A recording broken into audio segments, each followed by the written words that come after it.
All right, guys, here's my self-care tip for black men growing up uh, with life and life challenges. And I know that things have changed over the years per se, but they still remain the same for black men. Not much has changed. We might not pay attention to a lot of the history of it, but the ultimate expression of it is still there. So how do we become healthy as kind of a minority struggling with a lot of challenges and burdens? Now, you have to know that um, health is a lot different in the sense that we are coming from an impoverished background when it comes to health, meaning that, as you might suspect and think, the slave trade and all those things had a profound impact on our psychology, meaning how we think, view, and survive through life from then till now. Has it changed much? Has it changed at all? What are the kind of still remaining scars that we have from this? And this is essentially the thing that we're going to be talking about. Self care is the restoration of one's self, as you may think, but also taking into consideration their historical background, their generational health. This meaning that as a young black man, you might think that it is your choice to be tough and rugged and, not back down from a fight and state your point and put your life on the line and, fight for what you believe in and not take the push or punch of inequality in any form or place.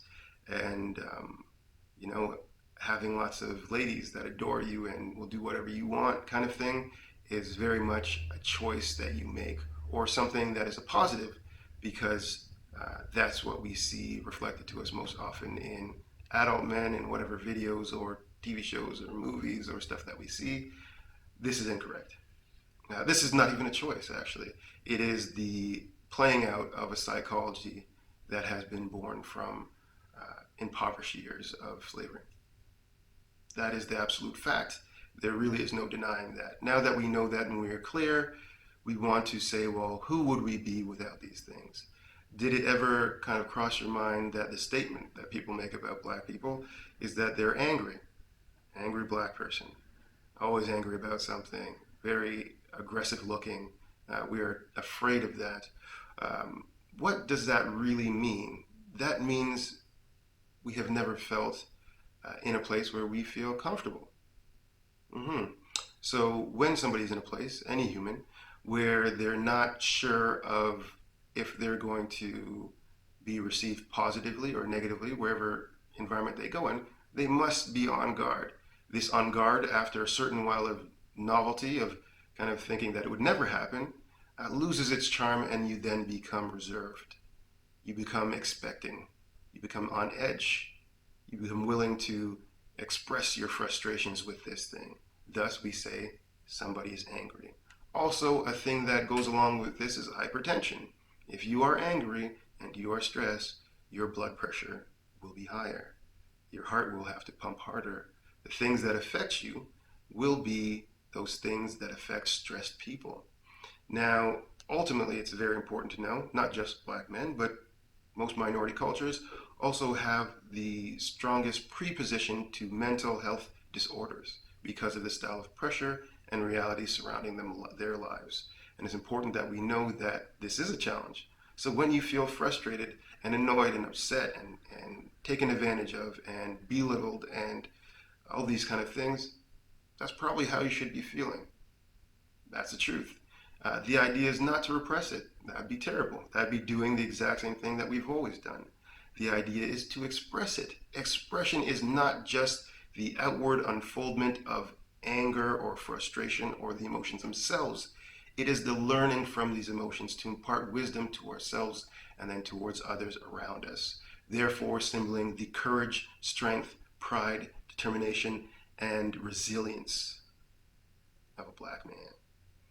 Now, to do this, this is not an easy task. This is not for the faint of heart. This is for one who does control their own destiny, one who can put forward the energy, the determination, and the focus and tenacity needed to live a powerful life.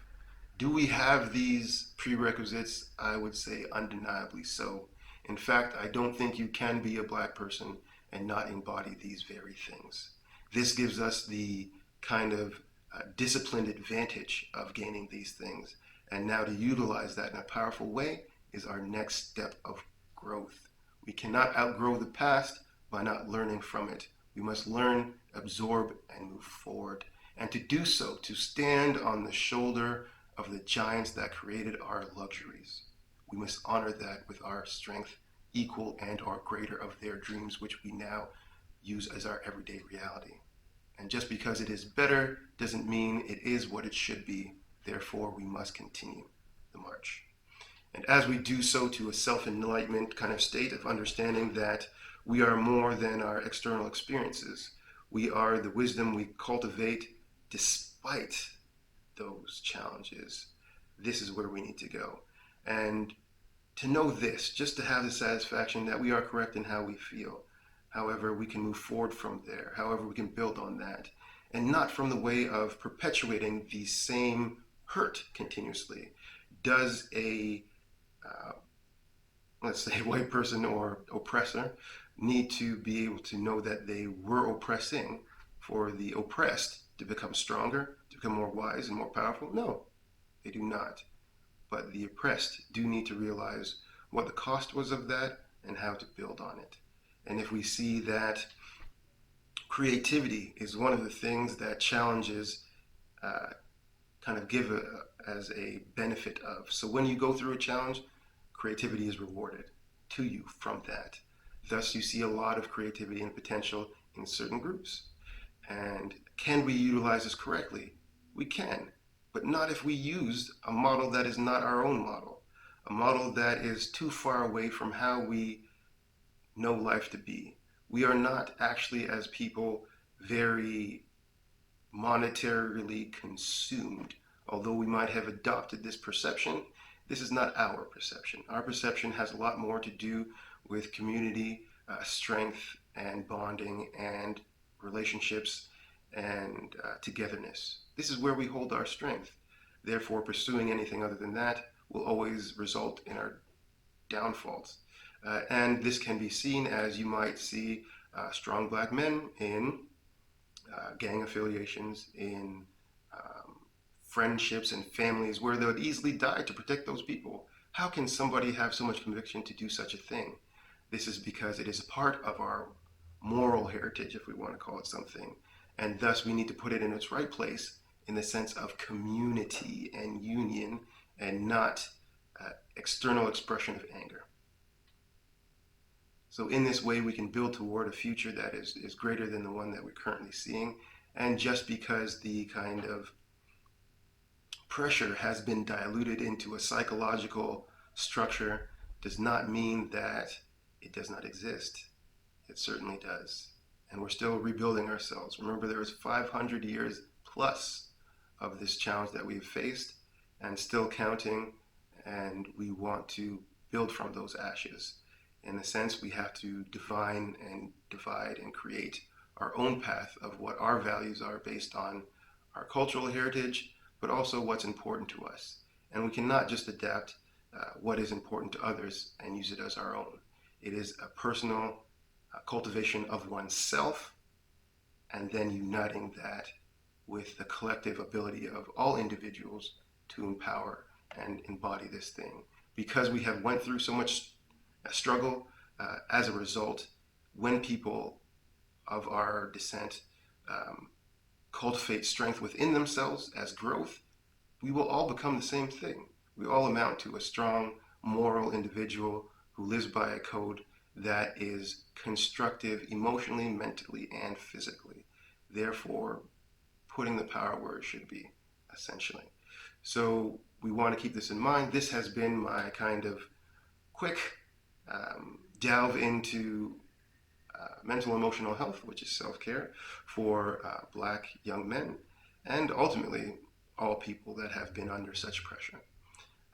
Hopefully you can find some insight into this, and in the future I might make other videos. Please feel free to put your concerns, your information, your questions.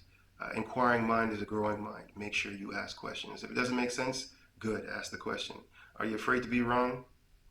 You've been through harder things, so why fear this? Continue to ask questions. Continue to grow. A failure is another way of growth. The more you fail, the more truth you discover. Always keep that in mind. Do not give up on that. And always, when we are at our best, we love to the greatest ability.